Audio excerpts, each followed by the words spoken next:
I was actually trying to study art and was not very content with it.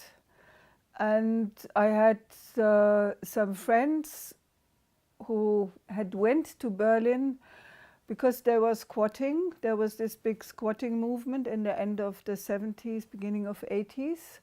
So all these friends I had been, we founded the cinema with, came from this context. So a little bit like anarchist, punk, but a little bit too old for punk already, you know.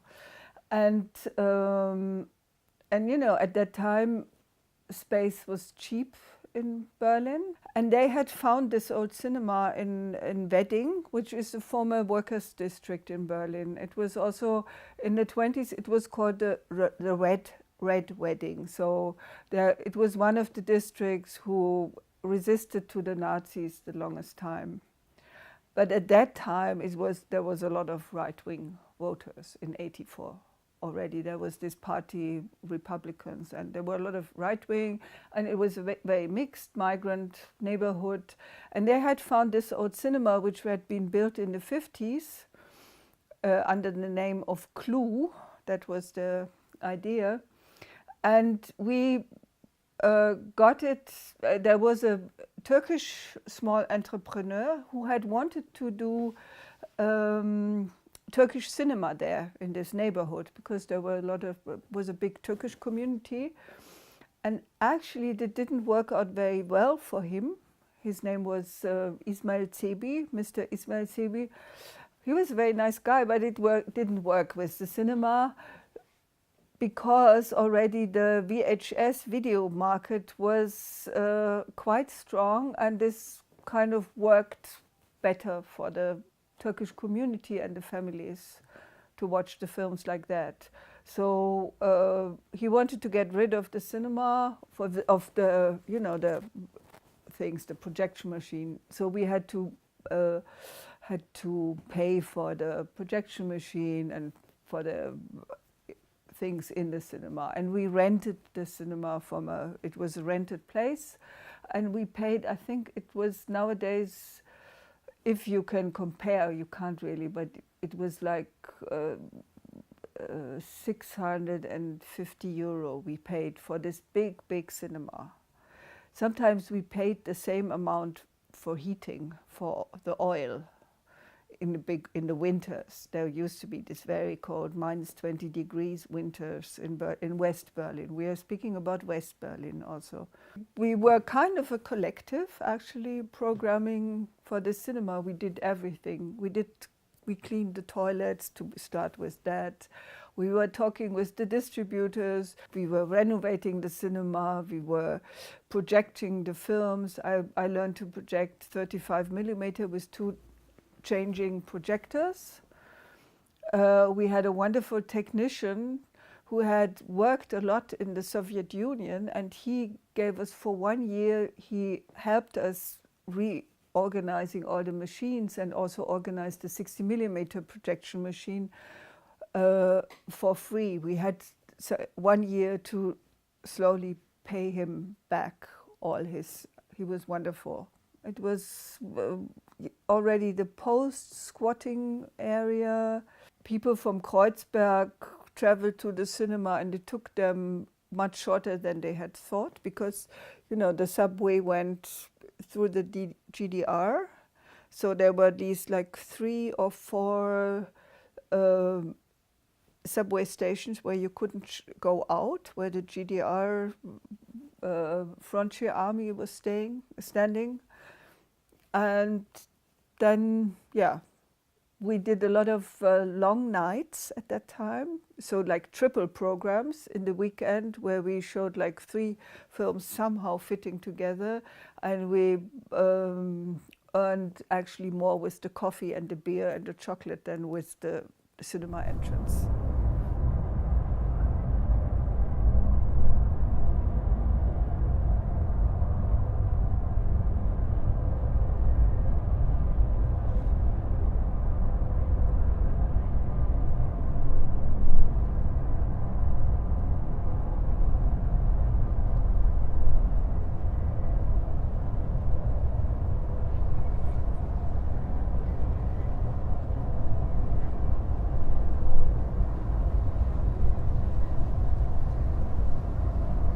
It was, maybe you could say, radicalizing itself. Of course, it was before. In the US, the first fighters for women's right to vote were also strongly connected to the people engaged for the getting rid of slavery, for example, and for civil rights for non-whites. So there was a long story, and in England, of course, the suffragettes were the most radical ones, which had to do, I think, because of the industrialization in England was much earlier than in any other part of Europe, at least, or maybe on the world. So there was also a strong workers' movement already there, much stronger than in other countries, like in the north of England, and they had developed wonderful strategy to fight for their rights. And the suffragettes had learned a lot from this movement. But they were really radicalizing. Like in the beginning of the 20th century, it was really getting very hot. And in England, they had like wonderful strategies. They had also poster workshops. They were having like, how you call this, like merchandising projects. You can find pens. And then also they had, of course, many of them were linked to the upper class. There's also like, you know, it's very white in England then. And they had, you know, they were fighting for women's rights, but they're made at home, you know. So that was also what we were dealing with the program about. And early cinema was like kind of ridiculizing, making fun also of this movement. And we speak about early cinema, which is a very bodily cinema. It's like slapstick, it's like, you know, not many camera movements. Birch speaks about there's everything happening in one frame and you just look into one frame.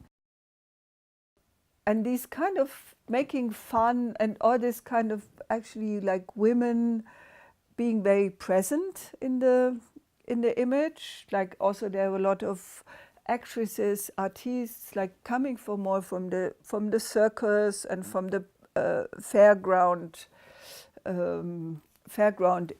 sphere. So it's not such a bourgeois cinema. It's another cinema. It's like proletarian cinema. In the beginning, there was no difference between film screenings for children, women, and men, especially strongly in Germany in the end of 1909, 10, 11, 12. Then they tried to control it because it was also something uncontrolled. It was something happening, something. They speak about it's dirty, actually. It has to be cleaned. You know, it's not good when men and women sit there together. And so we showed a lot of this early cinema and were asking ourselves, how do we look at it now? And though many of the films were not meant to be so friendly to the suffragettes, how can we look at it? And this strong presence of women in this early cinema, which is really interesting. We also showed a film by Alice Guy, the first female filmmaker, who started very early in the late 1896 or 7 with Gaumont, and made a film about how the children are born from cabbages. And we invited different people to give lectures. We had one woman who was very strongly researching about the activism of the movement. So also not only film, you know, not only film studies, not this kind of, there's a very close frame of still film studies sometimes, I think.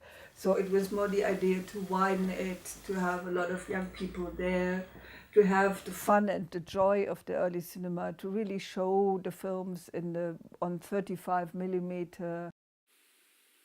The modern women's movement in England.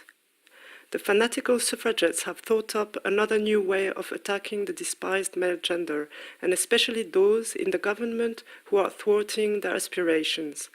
All their future marches and demonstrations will be accompanied by camera women who will film straight away all assaults by the police. We had like, I think 70 films for these 4 days. It was quite a work, actually. That's also why people don't do it so often. It was a lot of work, but it was really fun.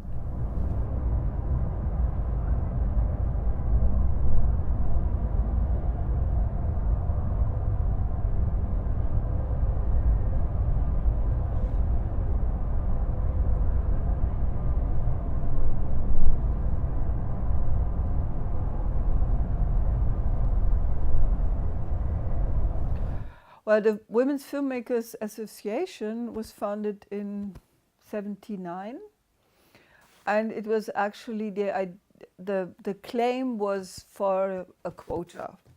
The main idea was that there should be more women in the deciding committees, in the juries, etc. That would make a change.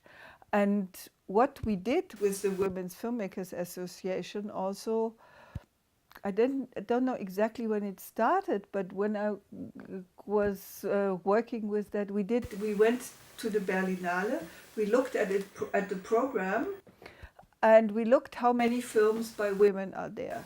And we made a leaflet which was called, "Have you seen a women's film today?"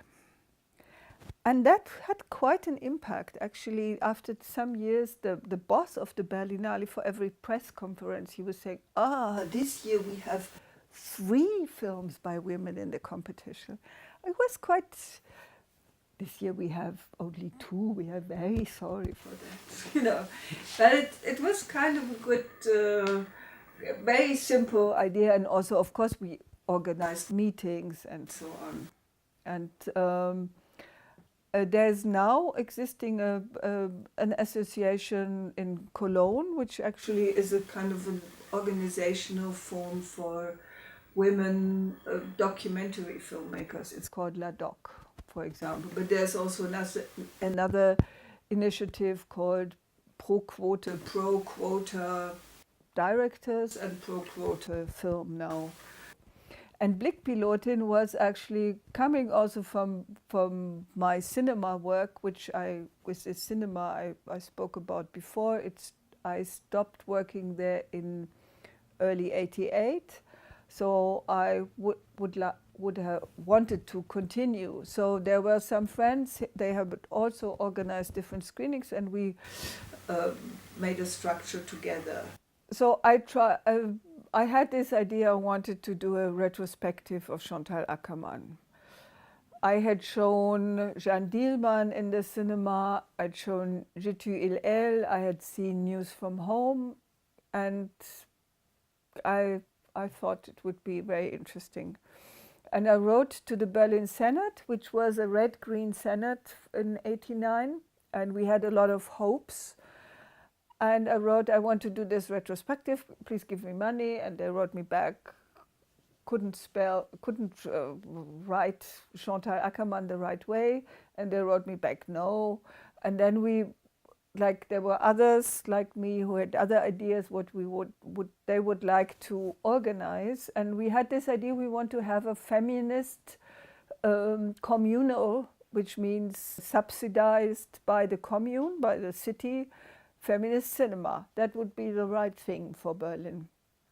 And then they said, of course, no, yeah, it's a nice idea, but you have to do it slowly, project by project, and show and prove that you can really do this. So we started to do some small programs and raising money, raising fundings, and doing a lot of volunteer work and in very different places. And that was called, after some time, we called it Blickpilotin, which means like pilot of the view somehow. And this existed actually, it was founded in '89, and then came the fall of the wall. That was also, and suddenly I think circumstances changed a lot, actually. It was like there was a completely different agenda. It was really, and then Berlin started not being anymore this kind of protected, subsidized island, insula, which it was before. And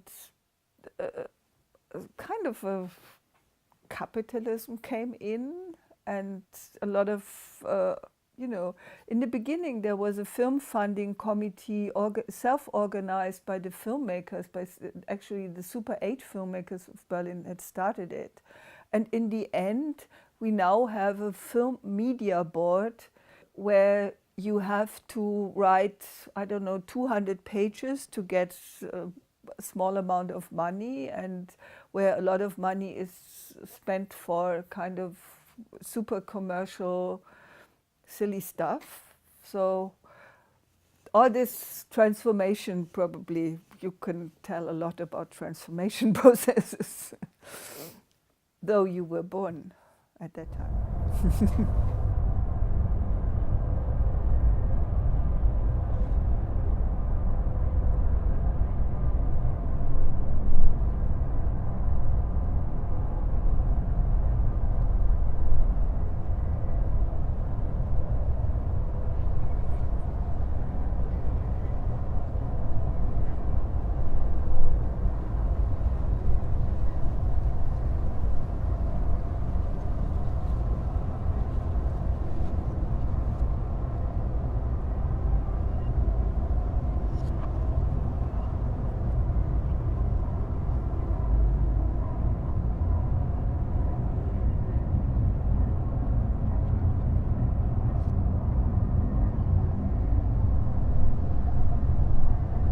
Did you know about the NSU Complex? Well, the idea of the Tribunal, there is this long story of the Russell Tribunal. The first one was in Stockholm in 68 or 69, which was dealing with the crimes of the Vietnam War. And it was like in a very hierarchic structure. They were sitting on the panel, there was sitting Jean-Paul Sartre, Simone de Beauvoir, and then down in the hall there was a person from Vietnam showing his napalm scars. There were other following up tribunals. The last tribunal was in Germany, which was dealing with the Berufsverbot, the idea if you have been in any way engaged in a communist party, you wouldn't be allowed to be a teacher. So this was in 78, I think. And this group, which was from whole Germany, this group was like somehow thinking about this idea of the tribunal, but with a more open and not so hierarchical structure. And it was actually about deal with the migrant knowledge of this whole story. And not again having this idea that speaking about, but it was more like speaking with. And because there had been a long silence, but then there have been like different initiatives from the migrant background dealing with this. And so that was the idea, and to have the tribunal like a very, very different platform for that. Ja, das ist ja auch so, das ist doch passiert mit Mölln und so. Und trotzdem hat sich hier, es haben viele Angst davor gehabt, dass ich oder mein Nachbar oder irgendjemand der Nächste ist, der vielleicht verbrennt werden könnte. Aber irgendwo hast du dir auch irgendwie die Gedanken gefasst, dass du denkst, okay, ich wehre mich dagegen, ich tue was dagegen, weil ich bin nun mal hier und damit bleibt es auch. Mich kriegt man hier nicht durch Anschläge weg, durch Demonstrationen weg, weil ich nun mal hier lebe und daran wird sich nichts ändern. Ich habe mir hier ein Leben aufgebaut, ich bin hier geboren, ich bin mit dieser Sprache aufgewachsen, ich bin mit diesen Menschen aufgewachsen und diese Demonstrationen, diese Brandanschläge würden mich nicht daran hindern, auch hier weiterzumachen. Und dann könnt ihr nicht sagen, ja okay, ich schreck dich jetzt ab und jetzt verpiss dich. Ist doch so.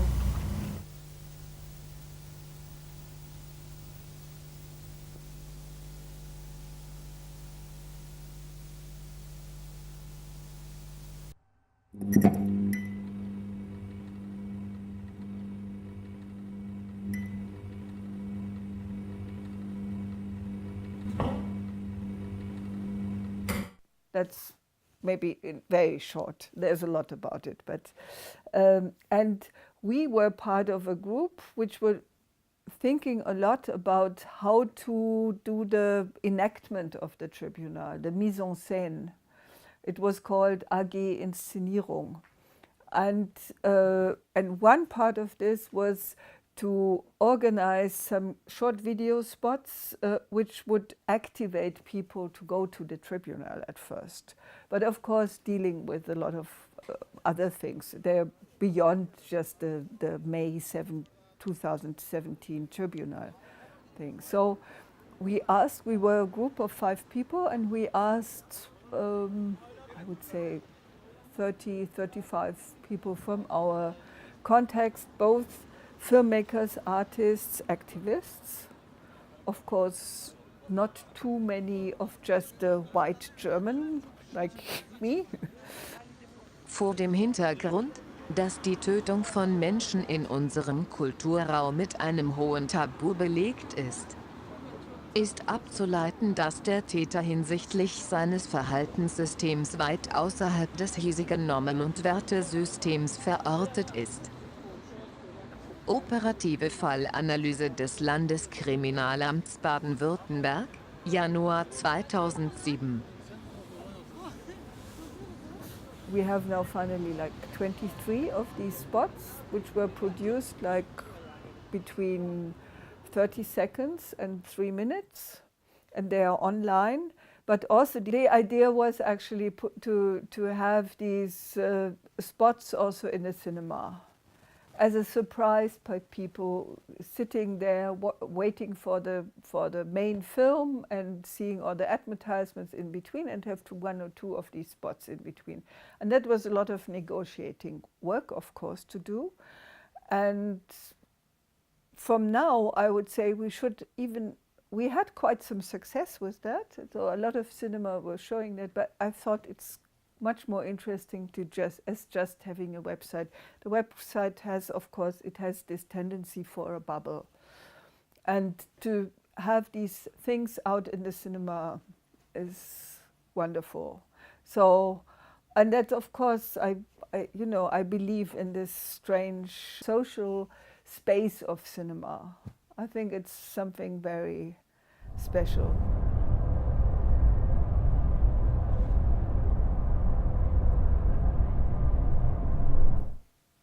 Can't answer. It's difficult. It's actually difficult. Because with the spots, like the last big screening I did in Stuttgart, and we had a lot of time, and I actually asked the people which spot they liked and how did they understand. And then they said, well, it's some of them are too cryptic, we don't get them. So I think it's it's very difficult to answer. But I think that the small form is a very nice form to transport things. You know what? There's one spot which is the most successful of all. It has like 10 times more clicks than the other spots. And it's actually a woman standing on a Kudamm, a non-German speaker. She speaks in broken German, asks the more like, I would say, bourgeois Germans, how do you think neo-Nazis commute? And it's and the answers are very strange, very class-biased, very stereotyped. Können Sie sich einen Neonazis auf einem Fahrrad vorstellen? Nee. Warum? Weiß ich nicht, kann ich mir nicht vorstellen, nein. Aber warum nicht? Neonazis, mit was die unterwegs sind? Mit Autos. Autos, ja. Autos. Wenn dann Autos, Und ja. was für Autos? Oh Gott, das weiß ich nicht. Ein Gefühl? Nee, jetzt kann ich keine Marke sagen. nee, Das das geht nicht. Das Und auf Fahrrad ist das möglich? Können Sie sich das Nein. Bild haben? Warum nicht? Das passt nicht. Fahrradfahren, das hat irgendwas Friedliches an sich, finde ich. Das würde nicht passen. ja, hab ich auch so. Fahrradfahren ist was für mich was Friedliches.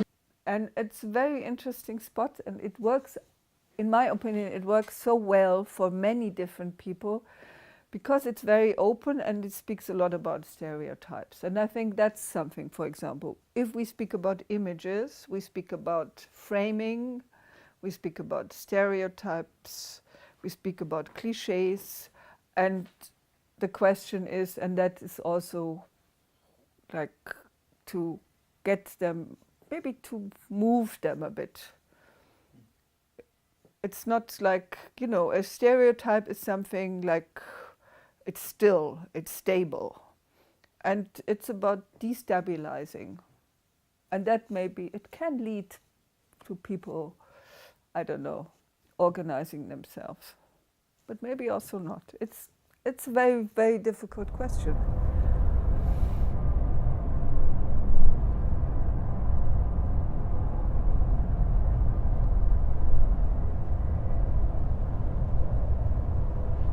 To make it easy, I was working as a sound person in 1991.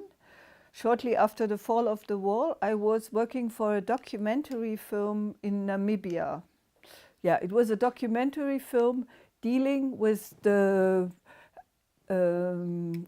children from Namibia after there was a massacre. Namibia had been occupied by South Africa, actually, by the apartheid system.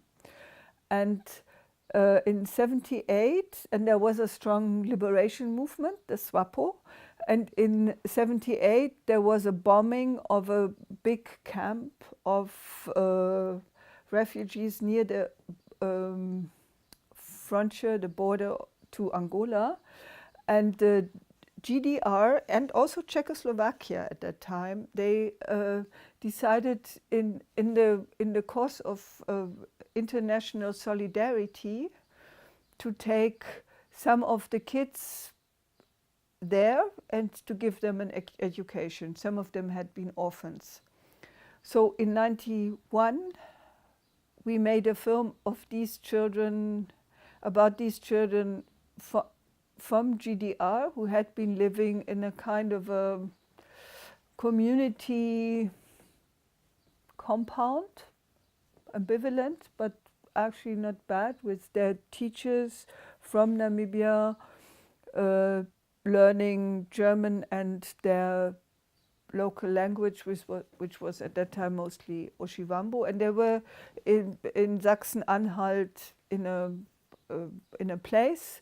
And after the fall of the wall, the Christian Democratic Party at that time in power, they decided that they should go home now. They shouldn't be able to finish their school. They should go home to Namibia. Namibia was just became independent in 1990.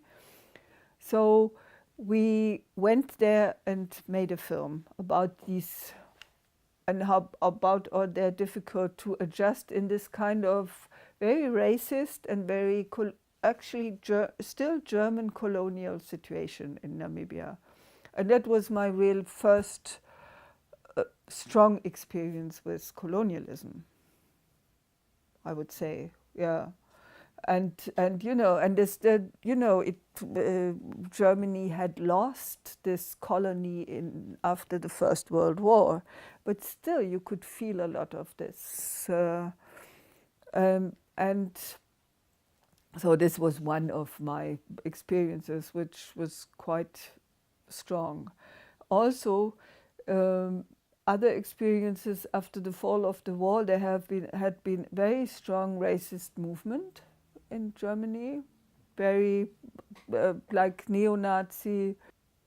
When I came back from Namibia, there had been several heavy incidents, and I had the feeling I have to find out more. Me, as a white German, I have to find out more what's going on in this country.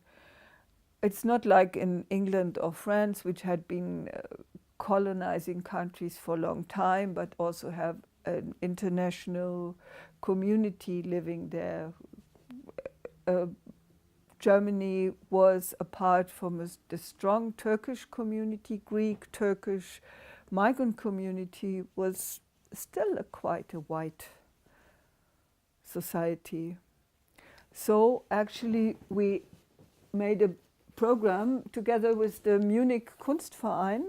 We made a program with the, I would say, philosopher, musician, filmmaker, thinker Trinti Minha in '95. We invited her to give lectures, we showed her films, and we made the first translation of some of her texts to German. Before they were only available in English. And that was also a very strong experience for me.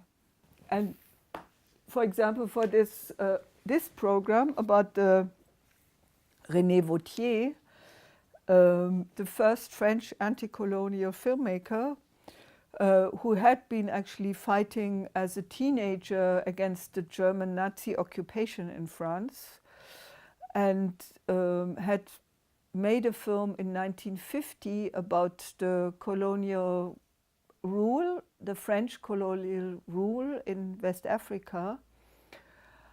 And for example, for this retrospective, we found some money for the whole thing. So we also traveled to Algeria, because he had also filmed with the Algerian liberation movement. And we were looking for his traces there, and we also invited some Algerian film for this program. And we visited him where he was living in Bretagne and other spaces. So what is actually interesting, if we do a retrospective, to have a much bigger context, not just like one person retrospective. So really to open it up and to think about the community which enables people to make films.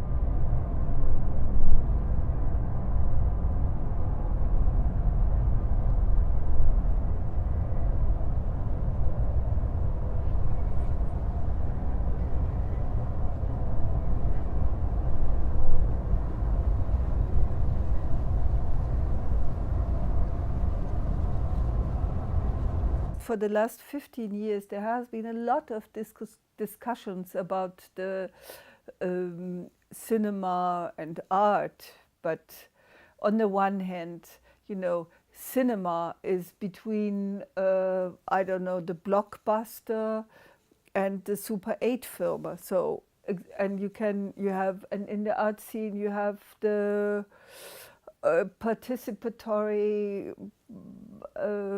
community artist, and you have, I don't know, kind of Art Miami, you know. So it's also, it's difficult to, it's maybe too homogenizing even the spheres. And of course, there is not so much interest in cinema from the art world, but I think it also changes. But in this experience of, you know, this social experience of sitting in a cinema and experiencing something together, but at the same time being also kind of a bit protected in the darkness, but feeling the others, you know, there's hearing the reactions of the other people in the audience. This space is very dear to me. And this is kind of more and more difficult to generate, I would say. And in the art world, they kind of also, there's an idea sometimes, not always, but there's an idea that it is, you know, you have all this, the fetish of cinema and the glamour. You can just take it and mark it somewhere. you know, like you can also mark the kind of political impact of documentary, like this one documenter where they, I never forget that, they showed a 3 hours Van der Kuyken film on a monitor without a chair, somewhere standing. And that's, you know, that doesn't, it doesn't mean, it says we are not interested that you experience this work. We are just showing that we have something of, you know, like documentary interest. We have it here, and it's just a show off. And then also, you know, you have the cinema sphere and you have film studies. Last semester, a student told me, I was teaching in the film studies faculty here in Berlin. She told me in the feedback at the end for my seminar, it was called Autofiction, and she said, it was interesting because it was the first time we were speaking about race, class and gender in this film studies. I never experienced this before. I was quite struck, actually. And so, you know, there's always, and then you have these kind of cinephiles which are completely lost to, they have no idea of the politics and the background and the context where the films, how they are made, and you know, that's also difficult. And then you have, in the art world, you have a very complex discourse about representation, which is sometimes less in the cinema world. So it's interesting always to kind of what's missing there, and it's like very difficult to negotiate. Like I will have in Oberhausen this year in May at the Oberhausen Short Film Festival, we will organize a discussion about exhibiting cinema for the cinema, exhibiting film. Because you have more and more exhibitions now about film, and the question is how can you make this productive for the cinema again? Because also you have people, you know, there was this very interesting exhibition about Jean-Marie Straub and Daniel Huyer and their work in the Akademie der Künste here. And then I met a colleague, and then I said, I asked her, did you see some of the films? And then she said, yes, but not all. And then I asked, where did you go, in which cinema? Because there was also a retrospective in different cinemas, very long, more than a month. I said, no, I was just in the exhibition room, you know. And I'm very interested, but and you know, like people say cinema is dead, but I wouldn't say it's completely dead. But I'm, you know, somebody in my age, I lived through this experience where cinema was something completely exciting and hot and political and joyous and sensual and sexual, and you know, like, and now I think there's some of this energy is lost. So I'm interested, where does it go? Thank you very much. Okay, thank you.